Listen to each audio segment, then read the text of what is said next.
If you have a traditional water heater and are considering replacing it with a nice, clean, tidy tankless water heater, you may be wondering whether or not it's worth it. And in this video, we're going to tell you the truth about tankless water heaters so you can decide for yourself whether or not it makes sense for your situation. And at the end of this video, there'll be a link to another video that explains what a high efficiency condensing HVAC system really is, because I don't have time to explain all that in this video. But if you're curious how a condensing gas boiler or furnace or water heater works, it's applicable in this situation because a tankless water heater is essentially just a condensing high efficiency water heater, but without a tank. So first off, let's talk about the benefits of a tankless water heater when compared to a traditional water heater. Now, when I use the term traditional water heater, what I am referring to is a tank water heater, because that is probably what you had in your house when you bought it. Typically, it's either a 40 or 50 gallon tank that's in your mechanical room next to your furnace, and it heats up your hot water and stores it in that tank. And when you go to take a shower or bath or turn on a faucet, that hot water is ready to go, stored in that tank.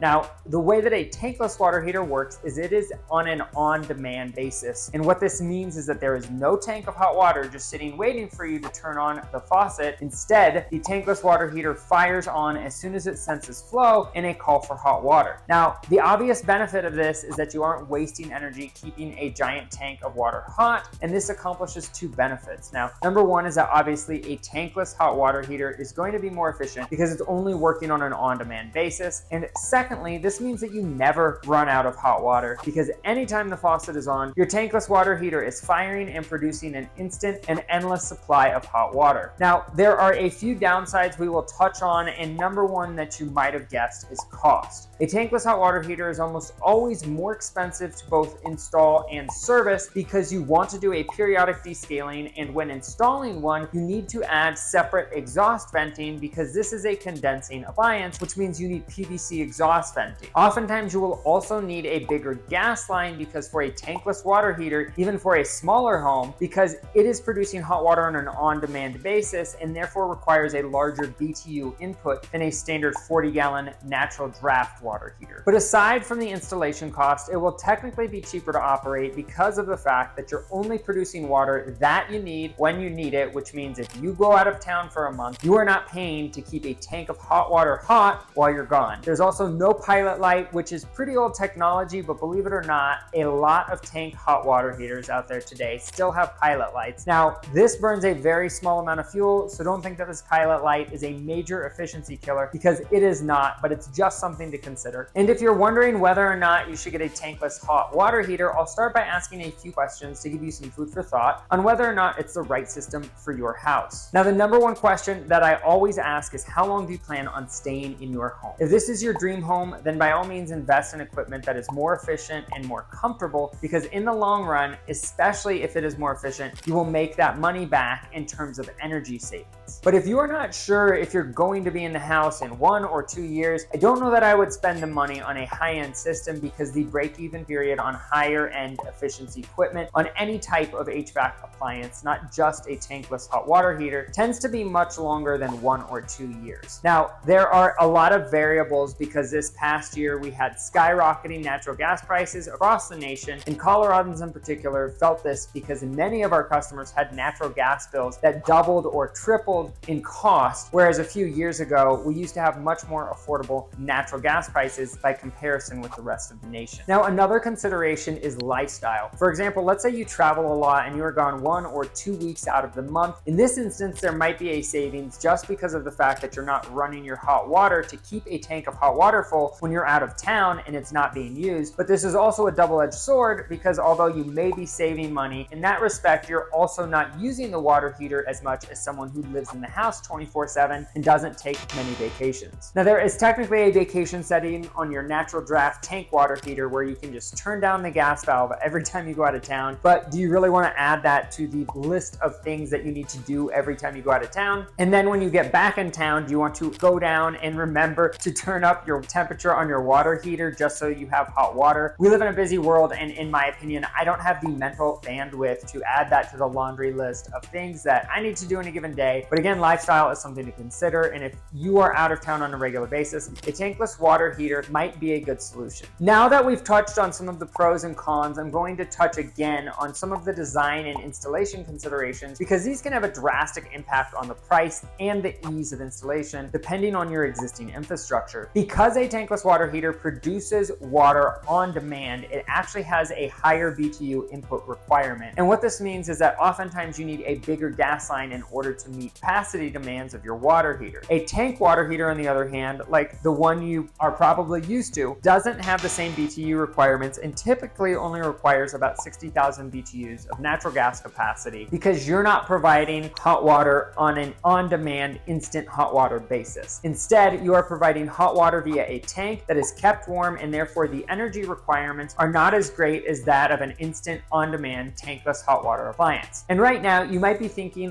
what if I don't put in a bigger gas line? Will it still work? Well, the short answer is no, and you will have issues if you're not set up for it. One common issue is actually a whistling noise that you will hear through your gas line. Now, this is especially common in corrugated pipe like CSST, for example, because if you only run a half-inch gas line for a 200,000 BTU tankless water heater, you will not have enough natural gas flowing through that line to feed the water heater, and it will cause a combination of issues with the water heater not working, in addition to the annoying whistling noise when the appliance is running. Now, the whistling noise will not always show up, but depending on where the appliance is located in the house, you may or may not hear it. This is why you need a plumber or HVAC company that knows what they're doing, because there are flow rate charts available in the code book, because the amount of natural gas you can fit through black iron or CSST varies at various pressures, and if you need a bigger gas line, it's important to know this up front. We've had technicians make this mistake in our company where they overlooked it, and it becomes an expensive whoopsie when you have to increase your gas line from 3/4 inch to 1 inch just to get all the appliances in the house to work properly. Now, this is especially true in Colorado and mountain regions, and the reason is because all our natural gas appliances have to be derated for altitude, because air is thinner up here, and so the effective BTU output to get the appliance to function properly actually has to be derated. Oftentimes, tankless water heaters are oversized here by comparison to what they would be at sea level, because when you're installing a 200,000 BTU water heater at 9,000 feet elevation, its effective output might only be 130,000 BTUs. Again, this is an easy to mitigate installation concern, but it's something that you should be aware of and talk to your contractor about so that you're aware. Now, all tankless hot water heaters require a 120 volt circuit. This is normally not a big deal, as there's normally 120 volt power in the mechanical room that you can just plug into. Oftentimes, it's a good idea to have these on a dedicated circuit, but most municipalities do not require it, because the amp draw on a tankless water heater is very low, since its only electrical component is a PC board and an inducer motor, as well as a gas valve, which all pull very little power. But there is one more installation consideration to discuss, but before I tell you that, if you haven't done so already, please make sure you smash that like button and subscribe to the channel if you found this content helpful so far. It takes a lot of time and energy to put out content like this, and liking the video and subscribing to the channel is a free way you can show your support, and it is much appreciated and helps us out a lot. And the last installation consideration I will touch on, I mentioned earlier, and that is exhaust venting, but I want to explain this a little further. Now, if you have a traditional tank water heater right now, then that natural draft appliance most likely has its exhaust vented into a B-vent exhaust Y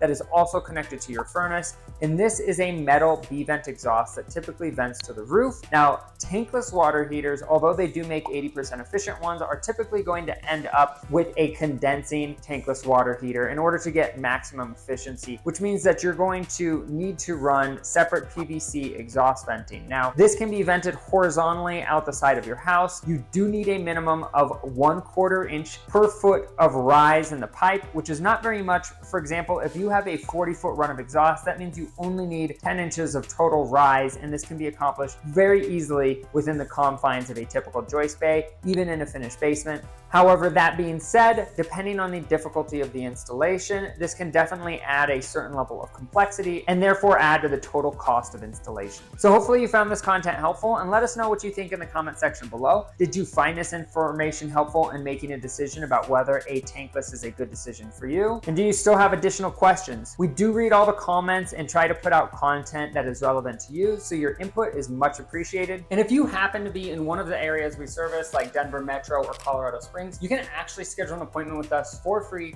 We come out for free for all first-time customers, whether that's for a service call or annual maintenance, or if you're just looking for an estimate for system replacement. And there's a link actually in the description below where you can schedule online at your convenience, as well as an up-to-date list of the cities and states that we service, so you can stay up to date when we start servicing your metro. And as promised earlier, right now there's going to be a link popping up on the screen to a video about high efficiency furnaces. And just keep in mind when you're watching this that a high efficiency furnace has the same technology as a high efficiency tankless water heater or a high efficiency power vent water heater. Specifically, I'm talking about the condensing part of the equation, since that is what qualifies a system for the term high efficiency. So check that out if you haven't watched it already, and we will catch you on the next episode.